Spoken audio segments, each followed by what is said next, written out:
Uvek postavljam pitanje iz kojih razloga je škola Vladislav Ribnikar imala svoje nekretnine i svoju zemlju građevinsku na Zlatiboru, Davičabarama i na još nekoliko planina. Kako je mogla škola, koja je osnovna škola, vlasništvu države, a znamo da je škola neprofitabilna organizacija, ne bi smela da ima nikakve biznise i prihode, uspela da kupi građevinsku zemlju na Zlatiboru i da proda brže bolje? Čemu je to služilo? Zašto je novac iz Francuske stizao? Iz kojih organizacija iz Francuske stizao na račun osnovne škole? Zbog čega francuski književnici, odnosno jedan književnik sada pravi knjigu o Kosti? Zbog čega nudi Kostinoj porodici nekoliko miliona evra da da autorska prava? Kako mi to, zbog čega to mi dozvoljavamo? Zašto postoji igrica koja ima 11 svojih nivoa, te svaki nivo podrazumeva da nešto moraš da uradiš u realnom životu? O tome priča otac Angeline, ubijene devojčice. Na prvom nivou odpređeš prvi nivo, moraš da uradiš u realnom životu nešto.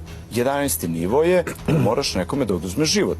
Ne kažu čoveku ili sebi. I ta igrica je ovde otvorena. Zašto se Zori Dobričanin, advokatici, ne dozvoljava preko visokotehnološkog kriminala koje je Srbija tražila? Znači, Srbija je tražila zvanično da se da mogućnost pristupu IP adresi odakle su komunicirali Kosta i ostali preko četa, da bi se videlo da li je ovo terorizam organizovani, jer samo ako je organizovani terorizam zaglavit će doživotnu robiju. Zašto se to Srbiji ne dozvoljava da dobije? Zašto se brani tako nešto?